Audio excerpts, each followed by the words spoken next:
Hello, everyone. Welcome to another conversation with. Today, we're joined by Rich Decker, which we're going to let him tell his story and his journey in a second. Look, we're all about first here, and this is going to be the first interview of its kind for many reasons.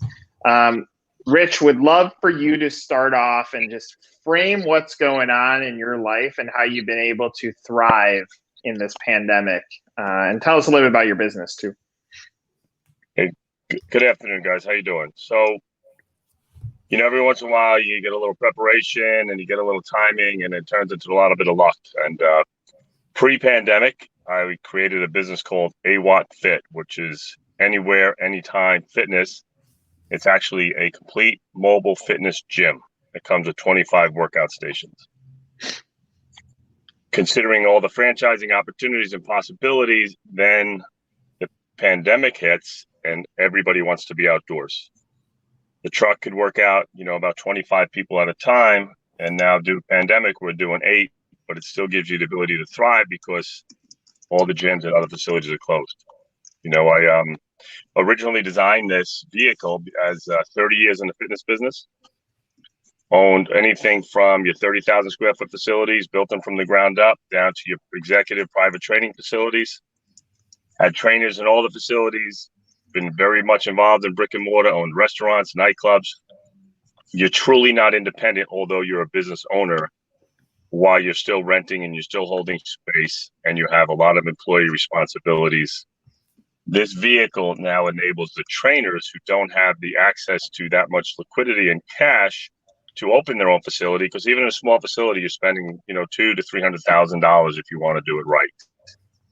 Now they're going to get into a franchise. They're going to get into an opportunity where it's going to be under $100,000. The old saying in business isn't about how much you gross; it's how much you net. The normal facility health clubs run at about an 8% profit. This vehicle runs anywhere from 88 to 90%. Of every dollar comes in, the trainers get to keep for themselves. And proven during this pandemic, you truly are not independent if you're relying on somebody's space and gym and access to their clientele, because it's never seen before. Everything's been shut down. Will it happen again? Hopefully not, but I think it might be something we see happen in the near future. When you have your own vehicle and your own operations and you're self-employed, nobody can shut you down. I've worked right next to police officers. I've worked next to code enforcers. My office is a beach. My office is your driveway. My office is a vacant parking lot. The truck itself is over 20 feet long by 8 feet wide, 7 feet wide. So social distancing is not a problem. So as long as people are wearing their gloves, you don't need to use your mask. You're outdoors. You're in nature. It's invigorating. It improves your mood. It reduces depression, increases energy. These are all scientific facts that I can't even make up to make my business sound good. This is just part of the flow that goes in with it when you get outside and you work outdoors. Rich, we've spoken. There's so many things. This is a lifetime in the making. There's so many things that back this up, between giving visibility and independence to trainers out there, really creating a platform that empowers trainers. Rich, I don't know if it's possible. When we spoke the first time, and in the middle of a pandemic, Rich calls up. He's like, I'm ready after 30 years to franchise my business. It's in the middle of the pandemic. We're on the call. We're interrupted during the call because people are stopping his truck asking, how they could sign up. But I don't know, Rich, if this sounds good, do you mind taking us for just a quick tour on the outside, really quick, and then we could dive into the story? Sure. We'll jump outside. I'm going to flip the camera around now. Sure. It's probably a better view than looking at me anyway. I think that's going to be true. Here's my office. And again, before this phone call, I was going to apologize to say people might actually walk up to the vehicle to ask to work out, because when the vehicle's set up and you sit in the beach parking lot, this is the view.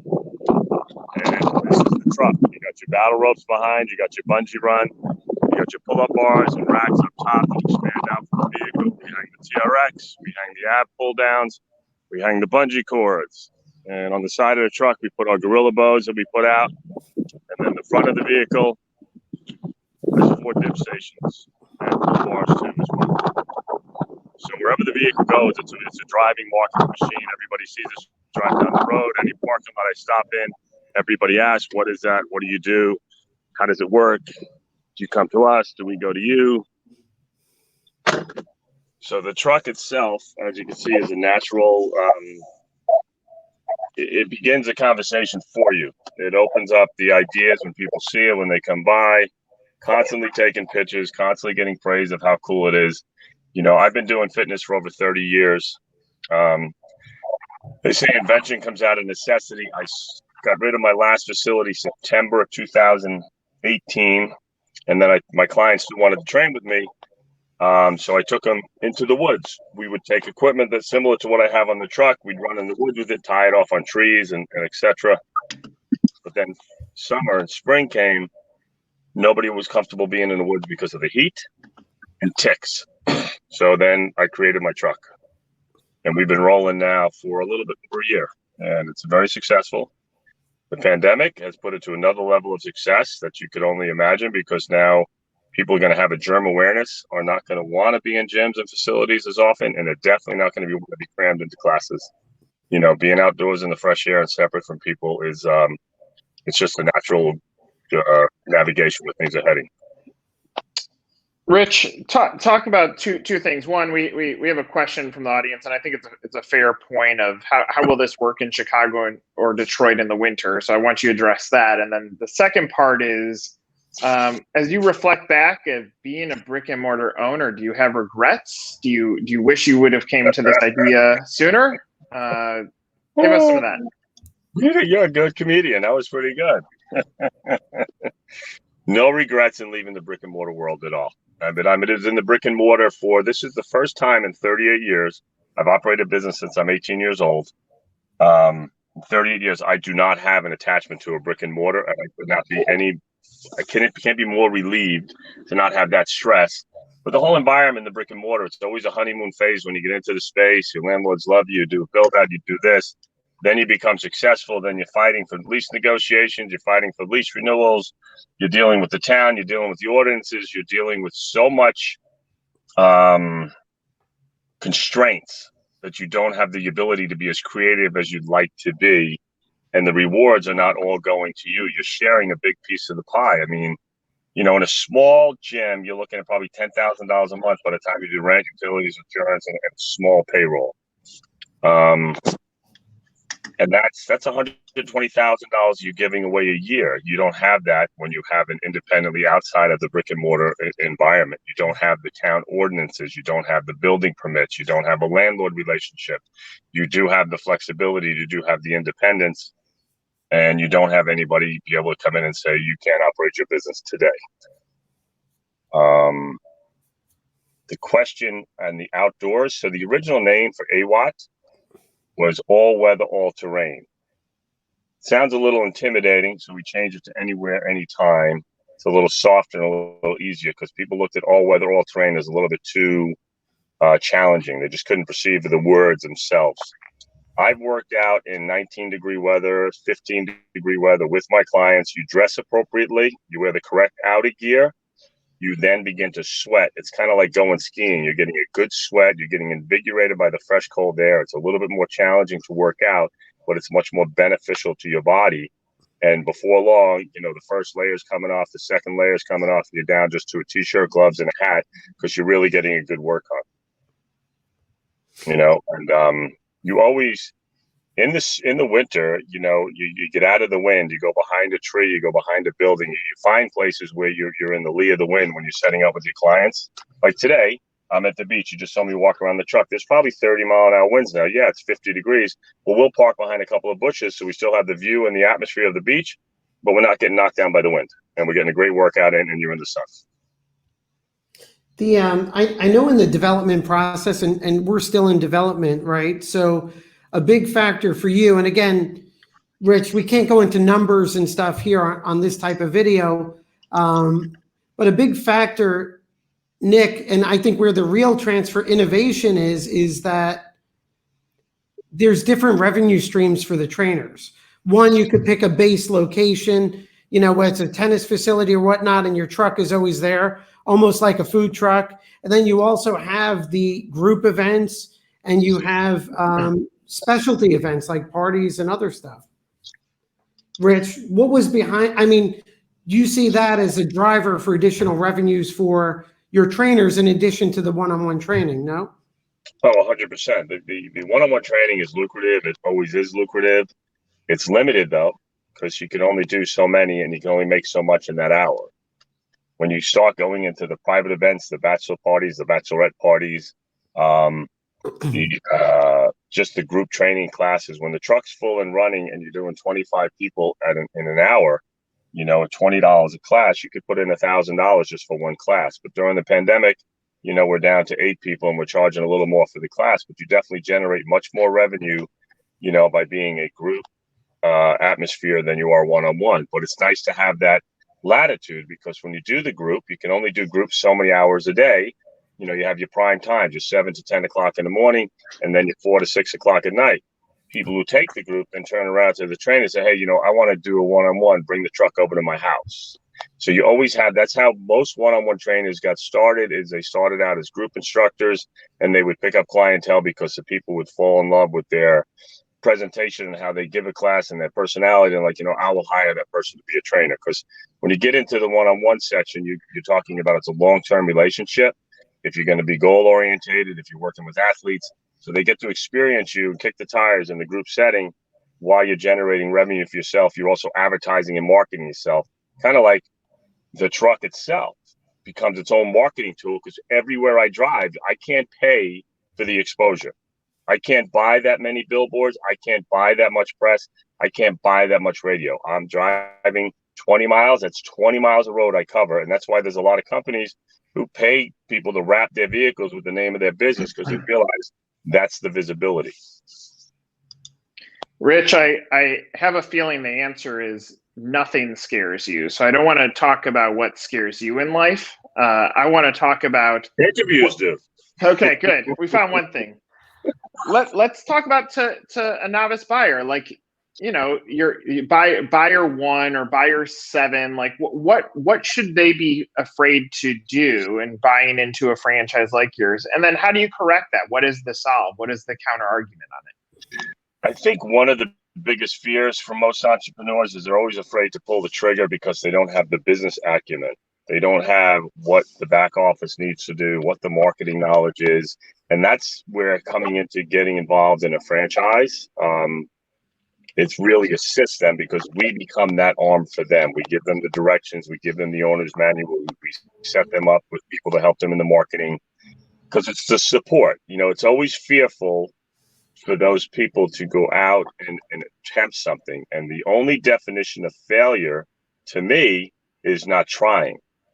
But when they come out to try, they need the support. And you don't get a lot of that when you go into a venture by yourself, into a mom and pop. You don't get the support from your family that's required. Everybody comes from love, so they're coming from a place of fear. They don't have the same enthusiasm and the pump and excitement to get it going. Like, to me, every new franchise is me opening a new business, and I've been doing businesses for 38 years. So I'm like, it's exciting. A new guy comes on board and wants to open up a new territory. For me, that's like, hey, that's me, that's my name, that's my brand. I'm getting behind this guy. So that's one fear I think we could eliminate immediately. And that's usually the biggest fear, is them pulling that trigger because they like the idea, but I don't know if I could do it, you know, and they sit back. Rich, maybe it's business related, maybe it's not. What I love is whenever we're speaking, I mean, you're driving around, you're talking to people. What has it been like for you in the middle of all of this? I mean, I'm in an office by myself. You're out there with people every day.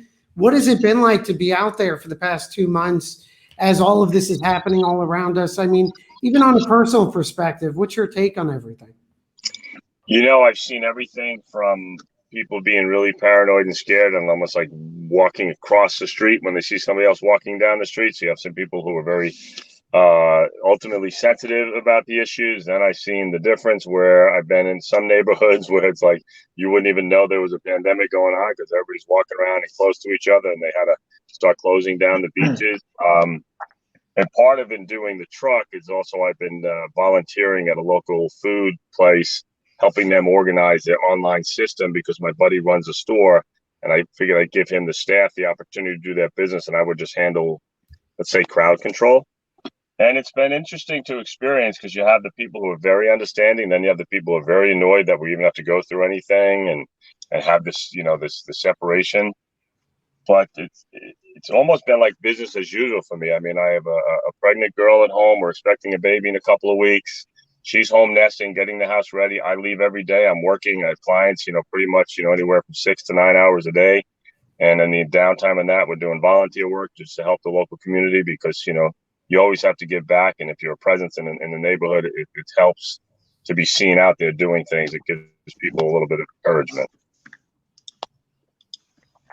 Tell us what the future looks like, Rich, in your best estimate for a brand like this, and what excites you most about becoming a franchisor and the pathway that it's going to take you down. The future is exciting because everything's changing. We're in a transformation stage universally. Never, very rarely ever happens. Usually it's one community, one environment, one race, one section. This is a universal pandemic. Everybody's going through it. So the innovation that's going to come out of this is very exciting for me because I like the side of creativity. Fitness, going outdoors is probably one of the safest, healthiest things that could be done. There's a lot of germs being shared in gyms, and they're very known not to be hygienically responsible. And they're going to try their best, but it's so impossible to monitor. So the people who have that germ awareness are going to be coming outdoors and using facilities like this, mobile, and it's just exciting to be part of it, to be part of any kind of transformation, any kind of disruption in any business. It's probably the same way the guys felt when they launched Uber because they were breaking into a huge marketplace, or when they launched JetBlue and they took down some of the major airlines. Change and innovation is what we thrive upon. It brings new invigoration to the environment, and I think it's great. As we, I mean, the franchise will be launched in a couple of weeks. Who, in your mind, who's the perfect franchisee for AWAT? When we first launched, the perfect was trainers.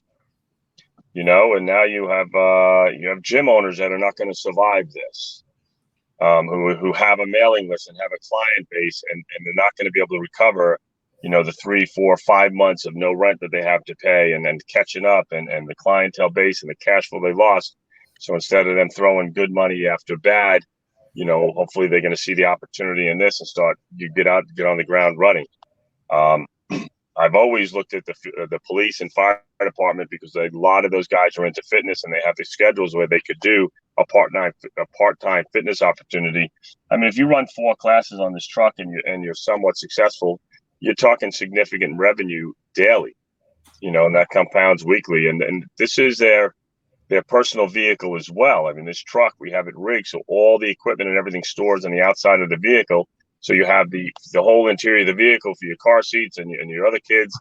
So it's not like you got to go out and get a whole nother vehicle. That was one of the biggest pet peeves of mine because the trucks themselves, cost a little bit of money. Let's not have to buy another car to go to the store and go shopping. Let's make this vehicle transform when it shows up and then come back to a regular passenger vehicle when you leave. Rich, fast forward, let's just say 12 months from now.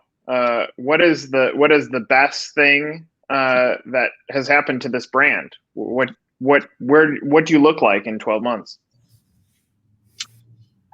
12 months from now, I'm hoping to have, I want 1,000 trucks rolling in the 12 months.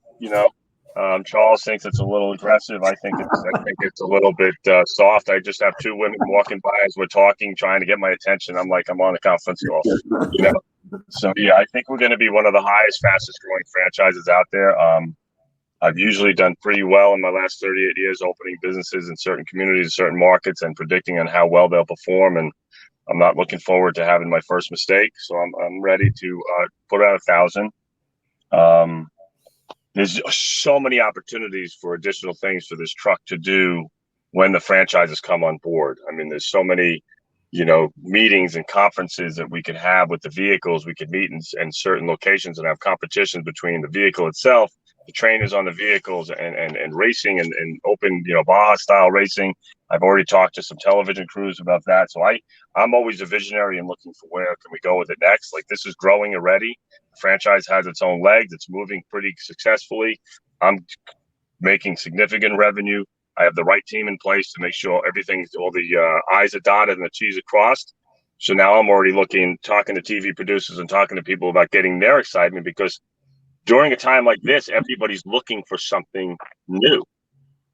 They're looking for the transformation. They're looking for the newness. They're not going back to the old. The old is done and over. It's finished. Anything that's new and invigorating, I talk to all my friends who own other businesses. How can you be the newest, and what can you launch differently? Take this time as a time to be imaginative and creative. Don't open as your old self, because it's just not going to work. Just sharing some insights here, and I share this with Nick and so when this pandemic started, I probably was on a call with you, Nick, and I'm getting ready to get on a call with my team. I have Rich call up, so positive energy. He's like, I'm ready to franchise my business. And so I have to say personally too, Rich, the way you've interacted with our team, the positive energy you brought, it's something that I'm grateful for, having the opportunity. But most important, the opportunity to capture this moment, not only as we're building out your franchise program, but to capture this moment, this conversation right now, the three of us, as you're about to launch, be one of the first new brands out there post-COVID. And I'm hopeful, and I know that some years from now, the three of us are going to look back fondly on this video and really reflect on the path and the roadway ahead. So for me, this is a once in a lifetime opportunity from a professional aspect, in terms of, how we could all work together and what's the result going to be. I appreciate that, because, the only way you're going to get through anything in life is with positivity. So if you look at the shirt I'm wearing, and you see my shirt, there we go. It says soul.